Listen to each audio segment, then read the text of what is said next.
welcome to the Ham Radio Guy podcast. I'm Marvin, and my call sign is W0MET. Whether you're an experienced ham or just getting started, this podcast is for you. We're bringing you the latest of topics, news, and information and all things amateur radio right here to this show. This is episode number 29. Subscribe wherever you get your podcast. You can find us on Spotify, Apple Podcasts, and Google Podcasts as well, and many others out there. Well, I want to say, great into 2024. This is our second episode coming into the year here. And we want to talk about Winter Field Day. We are just a little bit less than 2 weeks away from that. And I think I've shared on this podcast several times that I am the president of Winter Field Day. And it's one of those things that I really am trying to, as the president, take it to a new level and really focus on getting more participation, increased awareness, and try and do more MCOM stuff with it. And so I'm hoping to talk more about that today and see how it all goes. We've got to love those moments in a podcast, but that's kind of where we're going to plan on going. We still got some news for you. We've got some ARRL Hamfest coming up, and we'll talk about some of that. And actually have a brand new item I think I'm able to share today as well. And we'll talk about that a little bit more as we go into a break of some sort. Well, one of the things I wanted to touch base on is it's very applicable to Winter Field Day. Is a product that I've been using for quite a while. And I was introduced to it by another ham. And that is the 1/4-inch black Dacron polyester rope. Now, you can find this on Amazon. I would say it's, it's good UV resistance. It's weather resistant. I mean, it's held up well. And I've really gotten to like it. I've used it in several of my applications where I have things for like guying a mast or, just stringing out a dipole with it. It's a little heavy duty for probably a dipole. You could get by with a much lighter rope. But, if you did have a storm come up or something, it will definitely hold up well. If that dipole rope is going to be out there for a while in the weather and taking the elements, it's probably a better one to use than some of the other little light duty nylon ones. So it's definitely UV resistance and has some great capability to it. And you can get like a 500-foot roll for like $70. And the reason I'm bringing this to you is because it's something that I need to reorder. I'm down to probably my last 50 feet of it myself. And I've got a few more things I'd like to string up at the new property here in Western Mass, where I am at. So I hope that you'll go out to Amazon, check out the link. You'll find that in the show notes. I'll probably have it in the next newsletter as well going out. And so that will come out sometime probably later this week or early next week as well. I'll be due for that. If you haven't signed up for a newsletter, go out to my website, thehamradioguy.com. You can find it on Twitter, and I'll probably throw it over in my brand new Discord channel. If you haven't joined that yet, feel free to. Still not much popularity with it yet, but I'm hoping to grow it and that it will get more popularity and more popular as time goes on for people to join in and just have great conversation. And we can talk about some show questions and try and get some things answered along the way. I'll throw questions out there. Even today, I'll throw questions out there about talking about Winter Field Day. What are you doing? Show me some of those photos. Feel free to join the Winter Field Day Discord channel as well. I'll throw that out there as the president to kind of highlight some of those items. But, all in all,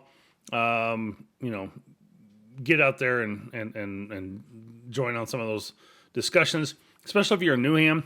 It's great for learning. You learn from a lot of experienced hams about things you do and don't do, things you can do that, are really efficient and might, save you hours of trying to learn something when you've trying to figure something out. You don't know what to do. Reach out on a forum, and people are more than willing to usually help out. Facebook has some out there as well, but I think Discord has a little bit better. It's less monitored, and there's some good hams out there on Discord as well that are more than willing to answer your questions. So I do have a great conversation coming up with American Filament, and hoping that you'll join me on that podcast coming up soon. I'll be recording that into this week, and looking forward to having a conversation talking about 3D printers and ham radio and how that throws together. So just kind of a highlight into a future episode. So stay tuned for that. I think you'll enjoy that one. And we'll talk about a sponsor promo real quick. Club Gear Online.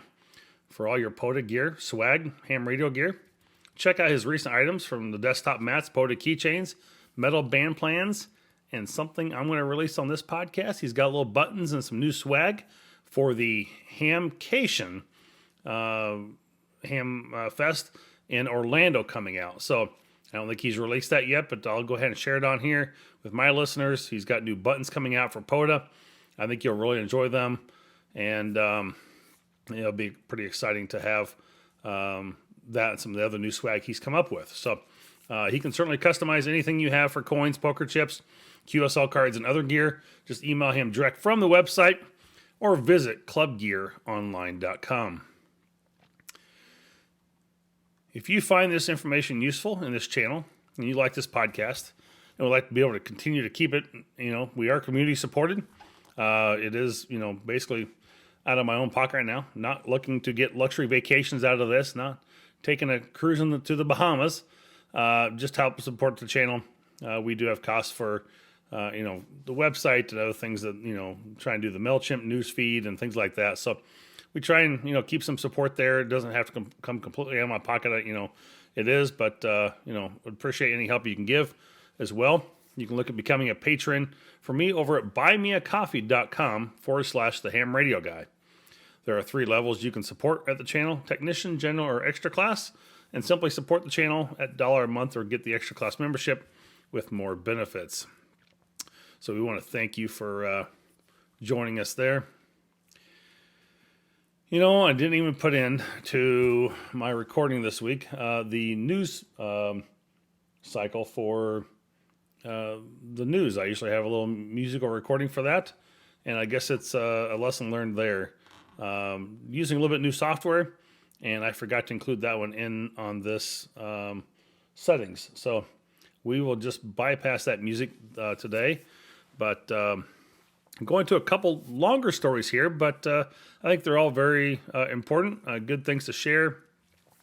Most of you probably have, seen it, but maybe if you haven't, it was good to have Ham Radio Crash Course and Ham Radio Tube, Mike down in Texas, as most of us will know him as, on December 22nd, 2023, the ARRL National Association for Amateur Radio hosted a YouTube telethon fundraiser led by the ARRL Education and Learning Manager, Steve Goodgame, K5ATA. The event, in collaboration with popular ham radio tubers from the Ham Radio Tube channel, aimed to secure funds for the ARRL Teachers Institute on wireless technology. The Teachers Institute, reliant on donor support, witnessed significant success in 2023, with 65 educators attending and 95% of them obtaining their ham radio licenses. Notably, 20 educators obtained their license during the T1 and T2 upgrade their license class licenses. Graduates have left equipped with tools and instructional materials to integrate into amateur radio STEM education. The telethon seek to ensure a robust future for amateur radio education, and I believe they raised right around about $10,000 to send teachers out to ARRL to do the Teachers Institute during the summer and bring them back into their classroom and get more ham radio involvement with younger students. Now, I think I may have spoke about that recently in my last podcast, or maybe as a newsletter, talking about the aging of ham radio operators. And I think we're finding about the average age is around 75. So it's good to see we can get more younger students involved. And that will be my third story of the day I'll talk about in just a moment here. First, we'll go to the second story. The FCC has revealed its January meeting agenda, featuring a proposal to strengthen Disaster Information Reporting System, or known as DIRS, D-I-R-S. The Commission is considering a shift from the current voluntary reporting structure to a mandatory one for Pacific communications providers. DIRS, activated during major disasters, collects operational and restoration information from various service providers. Chairwoman Jessica Rosenworcel highlighted the potential mandate for DERS reporting and discussed plans to broaden reporting to encompass additional providers, emphasizing the importance of swift and reliable reporting during disasters. Rosenworcel stated that it aids its emergency management decisions and offers insights to prevent future disruptions. Initially voluntarily, since its establishment in 2007, post-Hurricane Katrina, the FCC's recent initiatives aim to enhance reporting with a 2021 proposal exploring mandatory status reports for broadcasters and natural disasters. So, sound like some good stuff going on there, and hope that kind of goes through. Sounds like a good thing to be doing. And getting back into talking about younger students, this kind of made up several newscasts. I saw this come across on several like Discord and some Slack channels. Students at Harbor Creek High School in Pennsylvania had a stellar experience connecting with astronaut Andreas Mogensen through the amateur radio on the International Space Station program. The event, led by the Advanced Technologies Group, KC3SGV, saw 15 licensed amateur radio students engage in a fascinating conversation with Morgensen via amateur radio.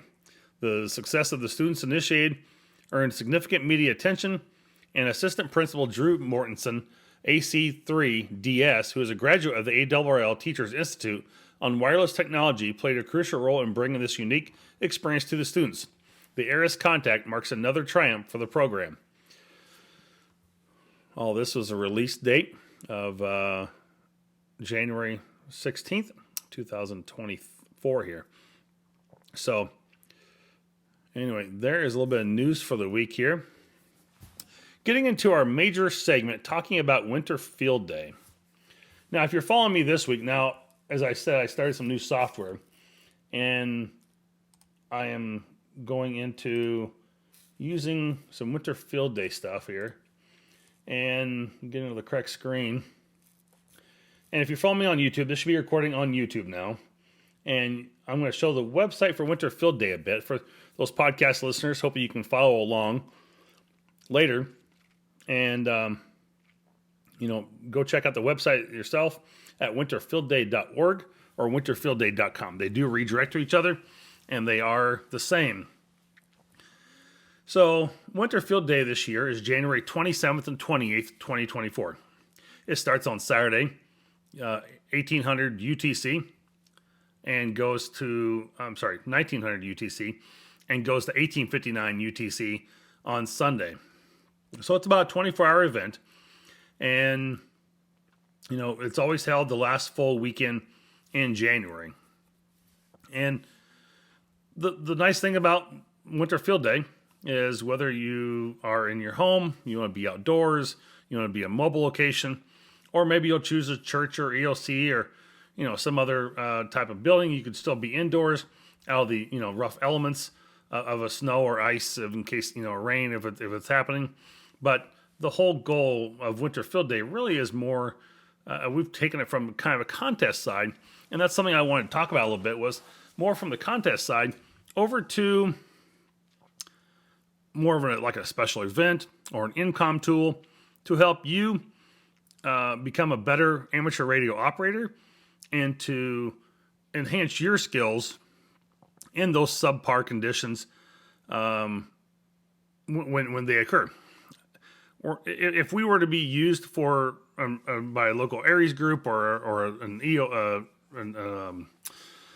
a local emergency management agency, they're not going to call us out when it's sunny and 70 and say we need your help with something. Now, they may. Don't get me wrong. There are some scenarios out there, maybe need traffic or something, or a major event during nice weather. But it's going to be more times than not in times of disaster. Tornado, hurricane, severe flooding, things like that. And those are the times that we really want to, be prepared. And depending on the situation that we're put in, we don't know what that will be. We don't know what equipment we'll need to be able to use. So does that mean you need to send a digital message? Do you need to use single sideband voice? Do you need to use WinLink? How widespread is this? We don't know. But having said that, you also have, weather weather elements affect things like a battery life. So when it's 20 below out, your battery will probably not last as long as it did when it was 70 degrees. So you have a 20 amp hour battery. Do you really know? This is one of the questions I'll be posing out there today. Do you really know how long that battery can last operating at 100 watts? Or maybe can you reduce to 50 watts and still get your message out? Can you still make the same transmission? Can you maybe do 4 hours on 100 watts with a 20 amp hour battery and make 6 hours happen at, at 50 watts? So can you get more time out of that by reducing your wattage? But what type of coverage area do you need? So there's a lot of questions out there. And these are things that we want you to help figure this out for you. Hey, I've got a 40 amp hour battery here. I know it can last 8 hours. I can help you use this for this situation. I can throw that out there versus somebody that might say, I've only got a 10 amp hour battery. Can a 10 amp hour battery still last long and get some communication through enough to send a message and get something back? Absolutely, probably surely can. But again, Winter Field Day is really formatted to help increase your level of preparedness for disasters and improve your operational skills in subpar conditions.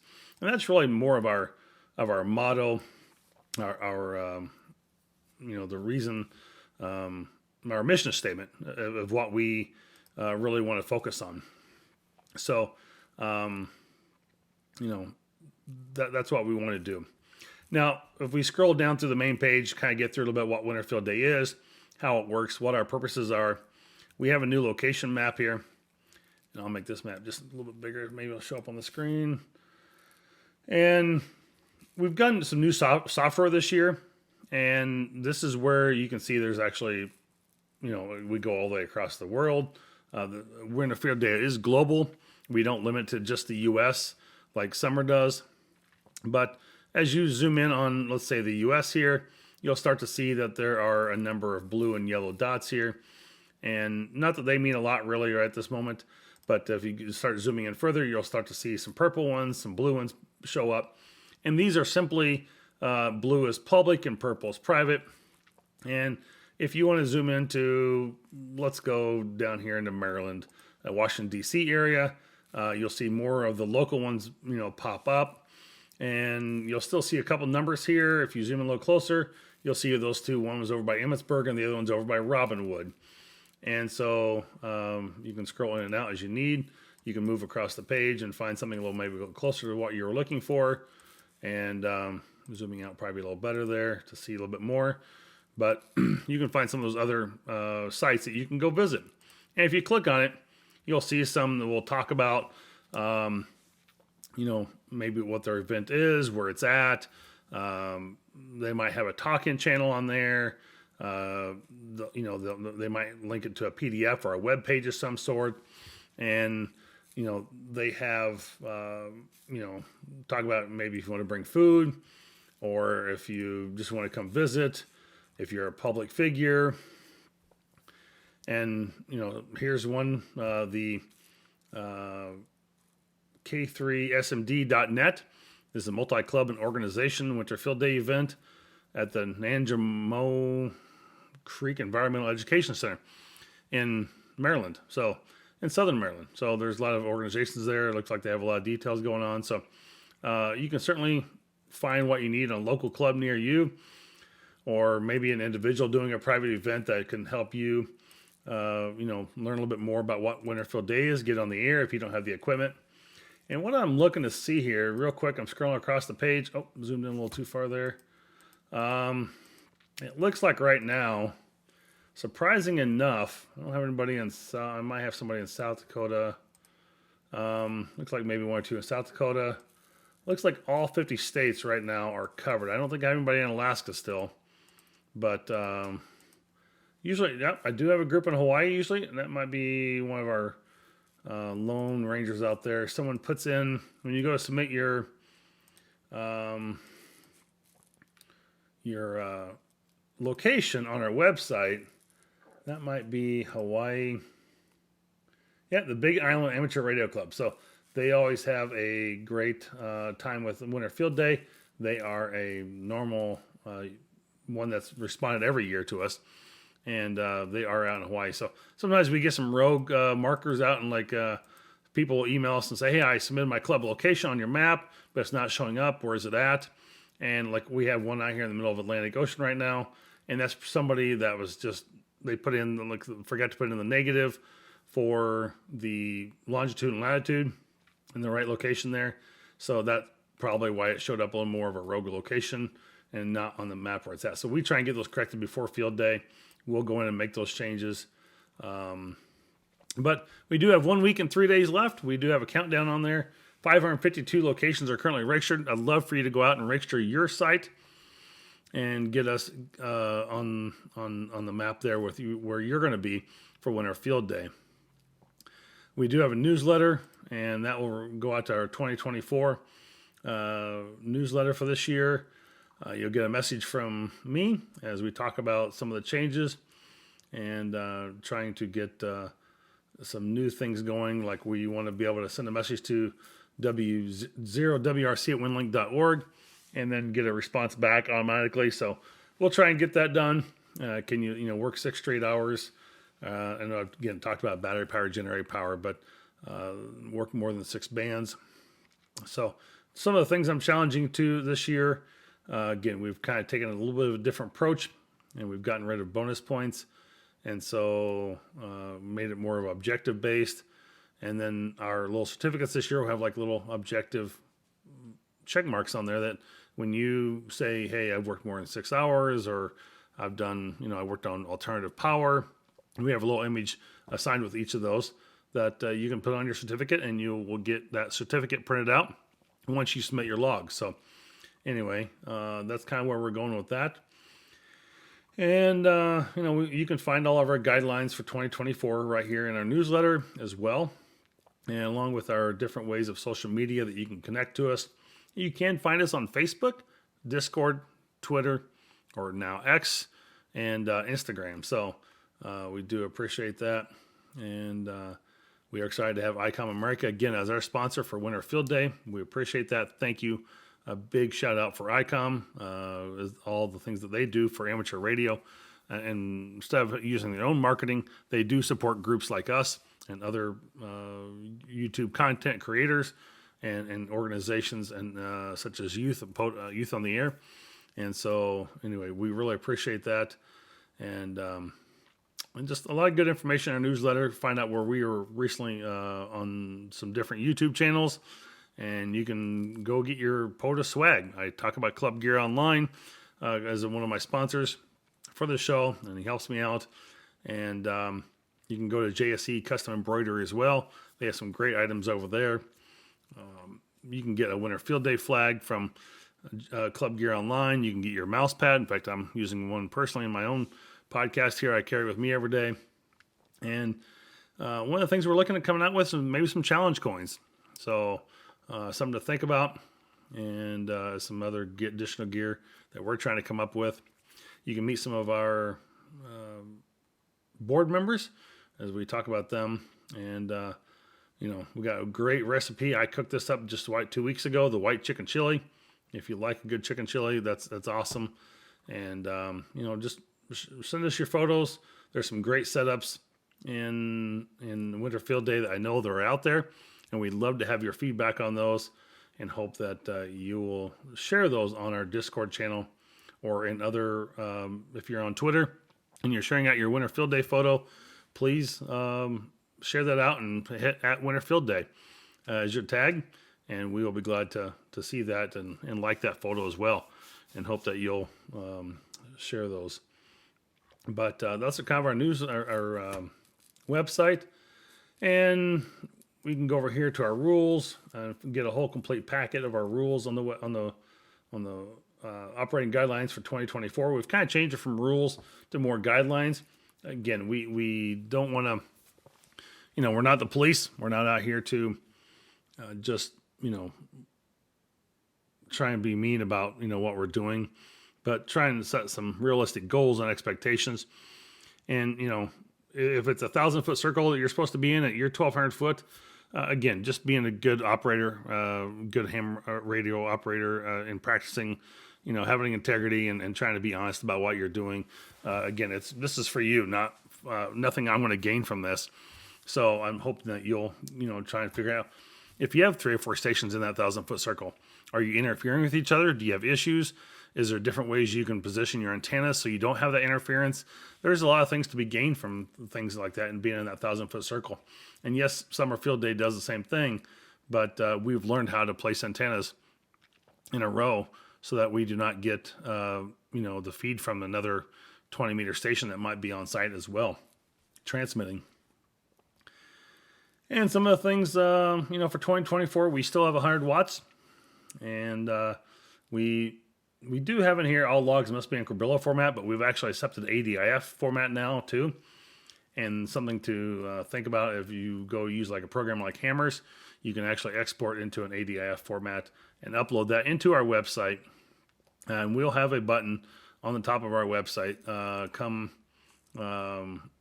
by Winter Field Day to submit your log out there at the time.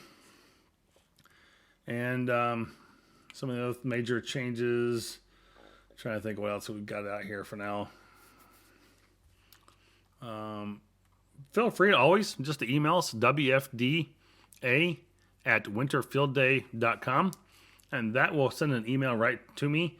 I get that on my phone, my computer, and I see those. I'll respond back to them as soon as I can. If not, I've got a couple other people that will respond to those, and we do try and get to all of your messages and fix whatever issues might be happening. And sometimes those are log submissions. Sometimes it's just trying to register on the website. And, we appreciate those questions. It does take people, to be able to help figure out some of the bugs that we have as we have made changes, and we understand that will happen. We appreciate your patience with that as we make those changes for Winter Field Day.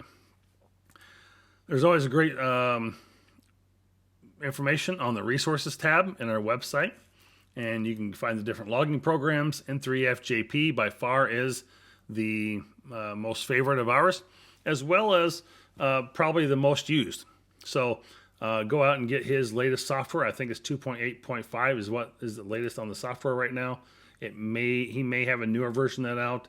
I've not checked prior to this podcast, but the other version is looks like January 3rd of 2023, N1MM version 1.0.9768. Now, I've mentioned this on several interviews I've given, is that if you have N3FJP or N1MM or Hammers or whatever the other software you have, go out and get the latest update of that, because that will benefit you. What we find is people have 15 different, I think there was 15 different versions of N3FJP submitted last year. And so we really hope that you will get the latest software and we can minimize some of that. It creates a little bit of headache for us on our back end sometimes, but just, go out and grab it. You've already paid for it, and it's available. So go get it, and it's a free upgrade for you. And you will benefit from any changes that we've made when he sets it up on his side. Scott, which is over N3FJP, he does a great job and works with us very well on this. So reach out to him if you have any questions with the software itself, but feel free to use that as that is our favorite one.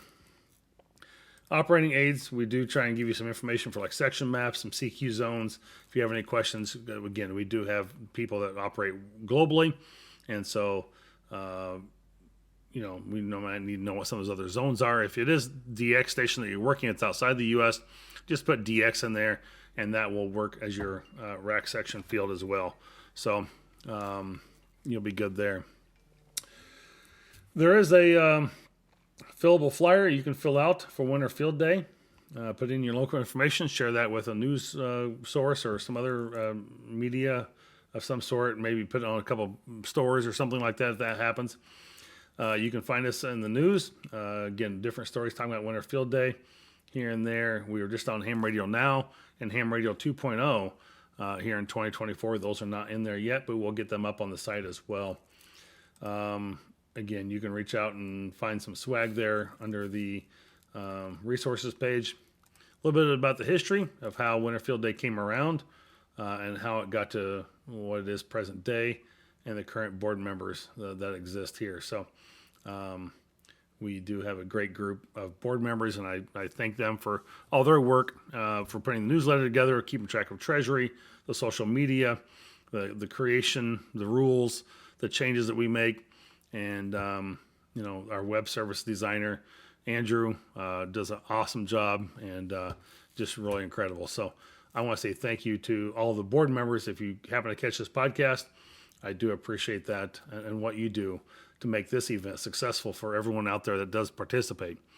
So but that's a little bit about our homepage. We were hoping to get a couple of videos out this year, but the fact that I moved from Tennessee to Massachusetts kind of threw some of that off. But I hope that you will, reach out and take a look at our webpage. Again, winterfieldday.com, and that will give you hopefully all the information you need. If not, email us, and we'll be happy to do that. Now, we do have a frequently asked questions section in there. I believe that's under resources. I don't think I covered that, but we do have frequently asked questions as well. And we try and change those up and put new ones in there as we do get questions asked that may need some clarification. And so one of the things we get asked quite a bit is why not FT4, FT8? And again, the simple thing is that it does not, we do recognize it's a legitimate mode, but it does not transfer the messages intact that we need for information when sending a message back and forth, other than just your -22, 59 type of report. So we really want you to get out and try FL Digi, RTTY, PSK31, JSA call. I mean, there's so many others out there that can be used. And so we hope that you will try one of those, as well as, like I said, sending maybe a WinLink message of some sort. What category should I use? That's really discretionary, and depending upon what you're doing. If we've had say, hey, I've got two people inside a tent, and one they're camping outside of our ELC building. Are we indoors or outdoors? And it's like, well, where's the majority of the people at? And we just get all kinds of crazy questions asked of us. But we try and provide a reasonable answer and response that we think that would be acceptable. In this case, I would say it would be indoors, would be what you'd primarily be using. But if you wanted to use, outdoors for that, would you be wrong? Probably not. But, it's just hard to tell. Again, we've got people who maybe will be mobile, but they're, in a trailer or something. Again, they're still mobile. They can pick up and move. So we'll call those people mobile. Is it 1,000 or like if you're less than 500 foot from your home, can you still be considered home at that point if you're working outdoors or something? Again, it's all discretionary. We try and tell you to make your best judgment, and we'll try and give you a good answer in response to whatever that question might be. But just know that we may not have all the answers either. We came across a couple on the YouTube chat the other day that we didn't expect and hadn't really talked about, was remote control stations and whether you can operate remote control, because that's the use of the internet. And then is it your location, or would it be the location of the antenna transmitting tower? So some things we'll have to come back and talk about, and we'll, as a board, discuss for next year and try and get some of those things put back into the frequently asked questions page here, because again, it's something that never been brought to us before, wasn't aware of it. But I think it was good to have that question brought forth. So anyway, that was what my segment on Winter Field Day is. Probably going longer than I normally would on this. It become a kind of a longer time here with the channel today. Real quickly, before we kick out of here, I want to talk about a couple Hamfests coming up January 19th and 20th. Just around the corner on this weekend, it's the Cowtown Hamfest. Of course, it's only going to be in one state called Cowtown, and that's the North Texas Section Convention in Forest Hill, Texas. January 27th, Winterfest. Again, also that will be very appropriate for Winter Field Day. Hopefully they'll have some communication going on there at the Midwest Division Convention in Collinsville, Illinois. And February 9th to 11th, of course, you'll find me there at the Orlando Hamcation for the Florida State Convention in Orlando, Florida. Again, February 9th through 11th, Orlando Hamcation. I'll be there visiting as a Ham Radio Guy podcast. Winter Field Day will not have a booth there, but we do hope that you'll stop and say hi to me as I'm having some conversations with vendors and other content creators, along with, just general conversation. I hope I'll see some old friends there again, and looking forward to seeing all of you as well. Well, head over to my website, thehamradioguy.com, where you'll find a treasure trove of information waiting for you. Just click on Episodes tab to catch up on all your thrilling podcast episodes, or, again, find me on your local favorite podcast platform. For even more insights, tips, and details, check out each episode, check out the show notes, or check out the newsletter, and then you'll find a direct link to the latest Amazon finds that I've unearthed, gears and gadgets, and gizmos that will take your ham radio experience to the next level. Again, before we go this week, I want to, just say Happy New Year to all. I hope we'll have a great podcast season this year, and looking to year number 3 on this. And I'm really proud to be part of the Ham Radio family, and hope that you'll continue to join me in this ham radio community as we move forward in 2024, as I do continue to see increased subscribers and followers, and I appreciate all of you for your following and presence and being part of the podcast, and know that you're listening, and hopefully, again, finding something that will be interesting to hear, and that something you'll learn. Again, if you enjoy the podcast, appreciate you becoming a subscriber. If you aren't currently, you can rate and review the show, and I do appreciate any of those that have come forward and shared comments in the past. Go out to Spotify or podcast, or hell, any other platform you want to go old school. Tell your friends and family and neighbors, anybody that might want to listen to this show. And be sure to follow us on Twitter or buymeacoffee.com. You can also listen to the YouTube version. I hope that you learned something as well this week that will help you in your ham radio operations. If you have any questions or comments, please leave them on Twitter, podcast platform, or email me over at w0met@thehamradioguy.com. As always, this is your ham radio guy in the chair and on the air. I say 73 W0MET.